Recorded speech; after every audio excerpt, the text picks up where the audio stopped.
Barry and Suzanne Morphew seemed like the perfect couple, an outdoorsy husband with a charming smile and a devoted wife known for her warmth. But when Suzanne vanished on Mother S Day, that smile became the most unsettling clue of all. Was Barry the grieving husband he claimed to be, or the prime suspect in a carefully hidden crime? On that quiet Mother's Day morning, the small mountain town woke to stillness. The sky was pale blue, the air crisp, and birds moved through the trees without urgency. Yet inside the Morphew home, a chilling silence was already taking hold. Suzanne Morphew was gone. Her bicycle was found leaning awkwardly near a rugged trail, a place she had never been known to ride alone. At first glance, it seemed like a tragic accident, but the details did not fit. The bike showed no real damage, no broken chain, no bent frame. Search dogs picked up little scent, almost as if the bike had been planted there rather than abandoned during a sudden disappearance. Friends who rushed to help felt the unease immediately. Something about the scene felt rehearsed, unnatural, like a puzzle where the pieces belonged to two different pictures. Word spread quickly through the town. Suzanne was admired for her kindness and warmth, a woman whose gentle nature stood out even in the rugged Colorado landscape. Her sudden vanishing struck the community with disbelief. Within hours, search parties moved through forests, ravines, and streams. Volunteers scoured hiking paths, calling her name until their voices cracked, but the woods gave no answers. Helicopters circled overhead, their blades slicing the air. Yet from above there was no sign of her. Every trail led to nothing, and with each passing hour the hope of finding her alive grew dimmer. At the center of it all stood Barry Morphew, Suzanne's husband. He appeared calm, too calm for some. When cameras turned toward him, his words sounded measured, his face composed, and his mouth curved into a steady smile. To many, that expression was unsettling. A husband pleading for his missing wife should have looked broken, but Barry's composure suggested something else, confidence, or perhaps defiance. That smile would come to define him, the image of a man caught between tragedy and suspicion. As investigators stepped in, they began asking questions. Where was Suzanne last seen? What time had she gone riding? Who had spoken to her last? The timeline was slippery, the answers inconsistent. Some neighbors thought they had seen her days earlier. Others believed she had been preparing for something in secret. Every clue seemed to unravel into more confusion. The absence of a body only deepened the mystery. Without concrete evidence, everything was speculation, and speculation quickly turned into rumor. What unsettled the investigators most was the emptiness of the scene. Missing person cases often leave behind scraps of evidence, footprints, torn fabric, fingerprints, or disturbed soil. Here, there was almost nothing. It was as if Suzanne had been lifted from her world and erased without leaving a trace. That eerie emptiness shifted the case from a hopeful search to something far darker. People whispered in town about how disappearances in the wilderness were not rare, but this felt different. The bike, the silence, the smile, all of it clashed together like a riddle that refused to be solved. The first day of the search ended with no answers, and the second passed the same way. Barry's calm demeanor grew more pronounced as cameras returned. His smile never wavered, even as Suzanne's family begged for the truth. To some, it looked like a mask carefully held in place.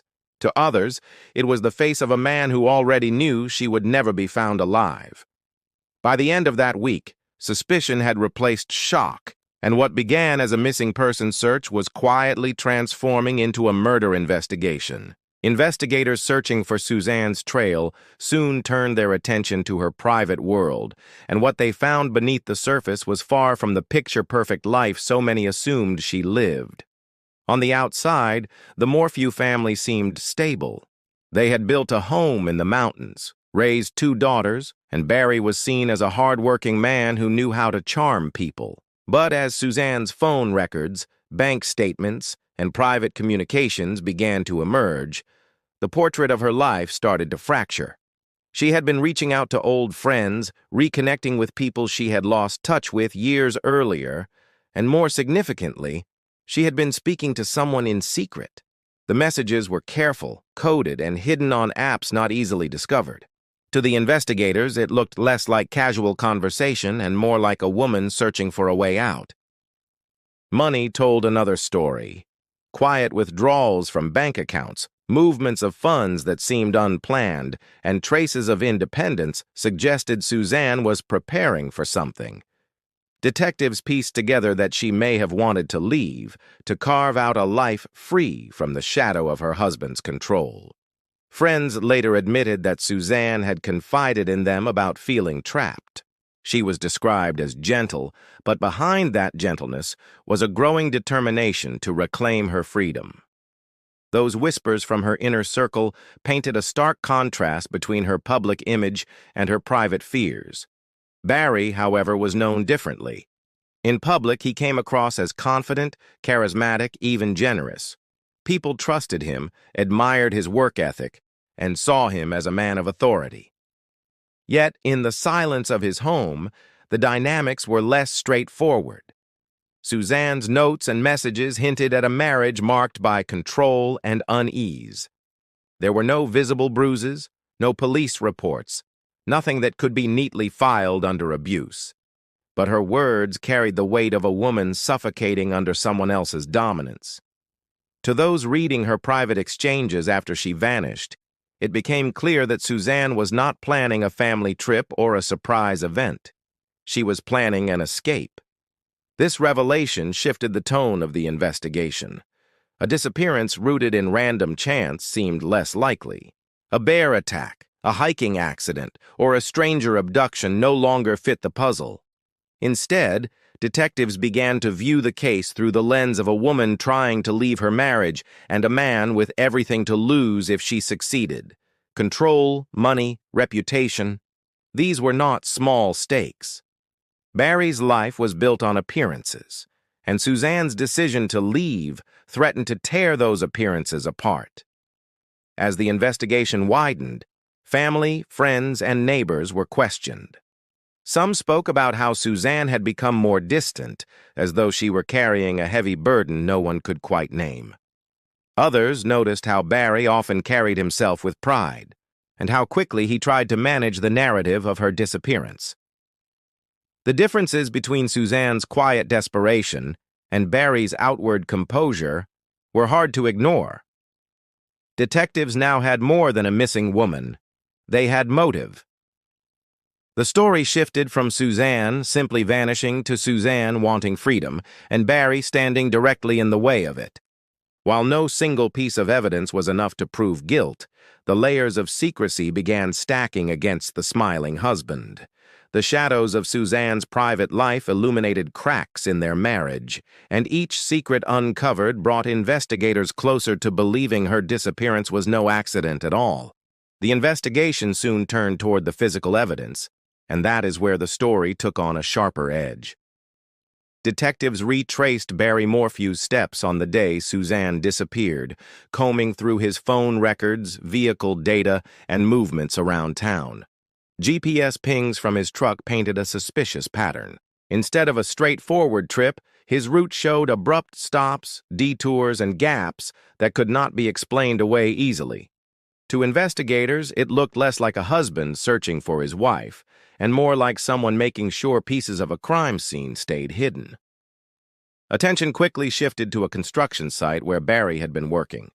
The ground there appeared disturbed, as if earth-moving equipment had been used hastily. Forensic teams brought in dogs trained to detect human scent, and though the results were faint, they were telling. The dogs signaled interest in specific patches of dirt, areas that seemed freshly covered. Crews dug carefully, pulling apart layers of soil, gravel, and debris. Nothing conclusive surfaced, but the unease grew. If Suzanne had been there, someone had made sure she was removed before anyone could find her. Inside the Morphew home, investigators discovered subtle but troubling details. Fibers from a vacuum cleaner raised questions. A missing sheet from the bedroom set seemed out of place.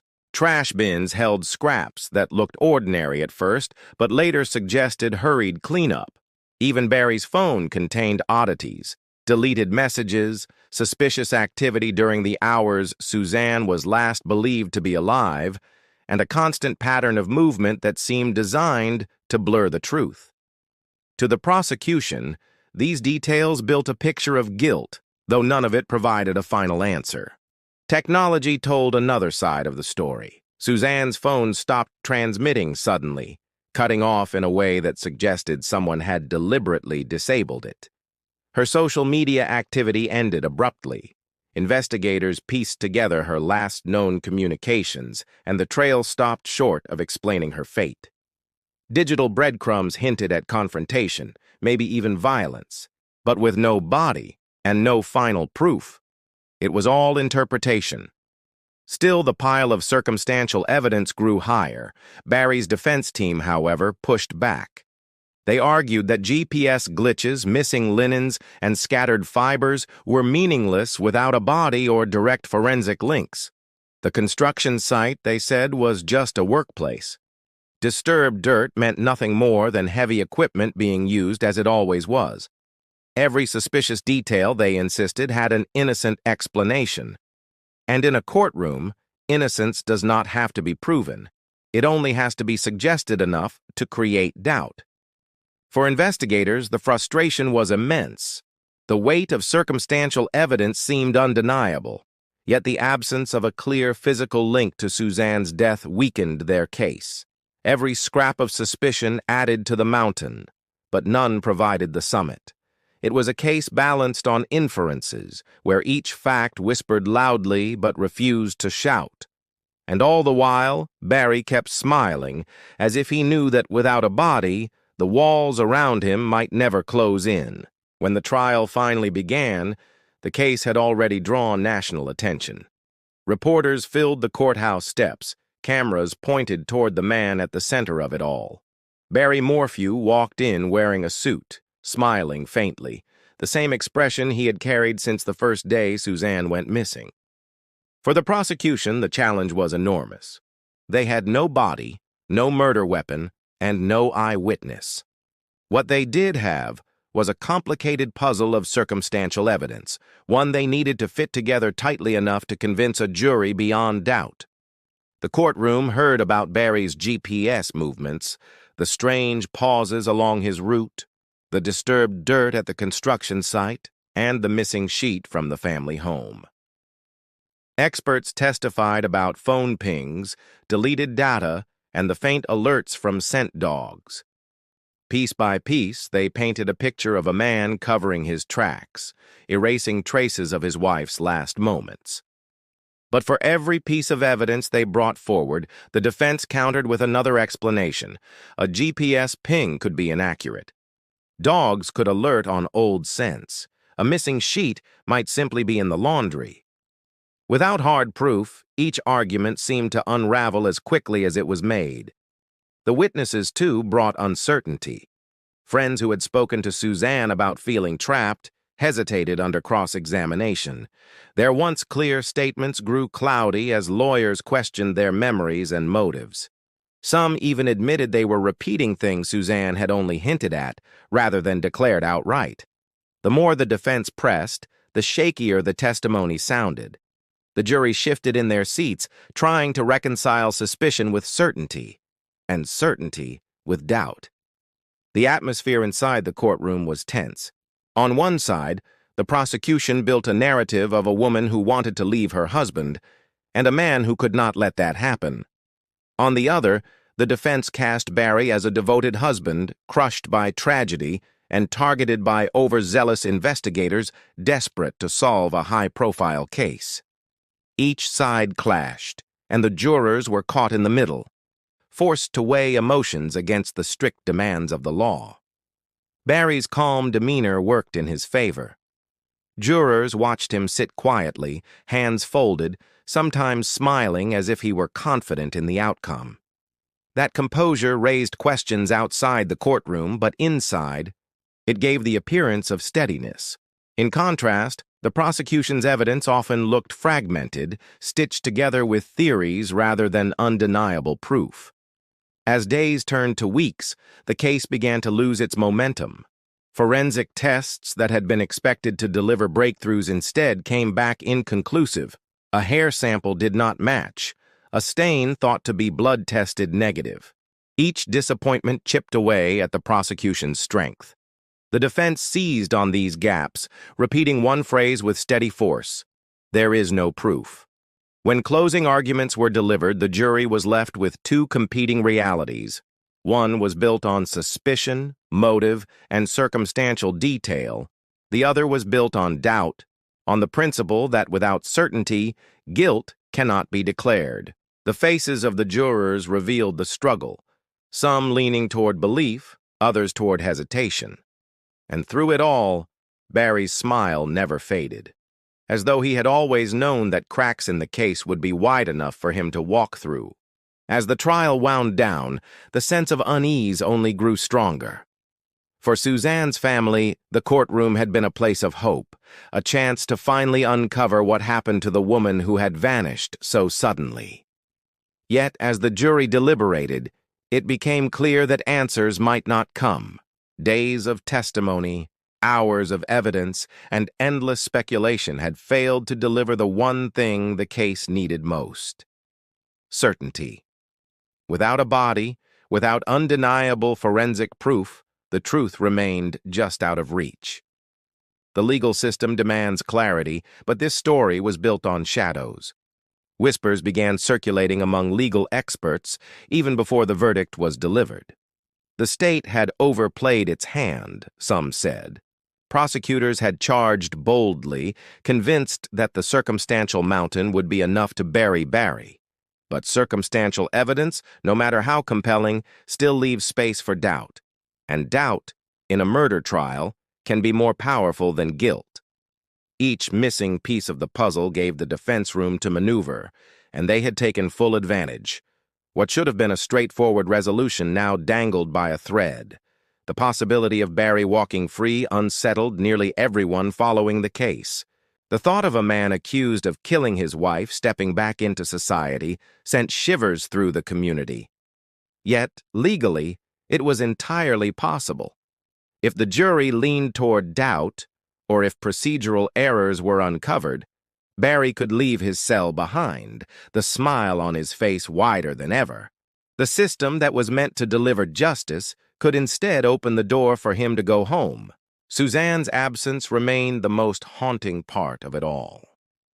Without her, there was no chance to hear her truth, no way to balance Barry's calm exterior against the fear she had reportedly confided in private. The unanswered questions gnawed at everyone involved. Was she buried somewhere in the vast Colorado wilderness, hidden where no one would stumble upon her? Was there a secret site only Barry knew, a place he visited with that same eerie composure he showed in court? Or had she managed to leave under circumstances darker and stranger than anyone imagined? For Suzanne's family, closure was slipping away. Every delay, every inconclusive test, every defense argument pushing doubt only deepened their pain. They had hoped for justice, for the truth to finally emerge, but instead they faced the possibility of living the rest of their lives with nothing more than suspicion. Barry's smile haunted them most. To see him sitting calmly, confident in his position, was like watching the case dissolve before their eyes. The future loomed uncertain. Barry's lawyers prepared for the possibility of release, ready to argue that he had been wrongfully accused. The prosecution, battered by setbacks, weighed whether they had enough to keep pursuing him if the jury faltered. And the public, torn between outrage and fascination, could only wait. If Barry walked free, the story would not end. It would hang in the air like an unfinished sentence, leaving behind a town still whispering, a family still grieving, and a mystery still unsolved. The smile he wore so effortlessly would become a symbol of the unanswered question at the heart of it all. Was it the face of an innocent man wronged, or the mask of someone who knew he had beaten the system? That question might never be answered, and that was the most unsettling truth of all.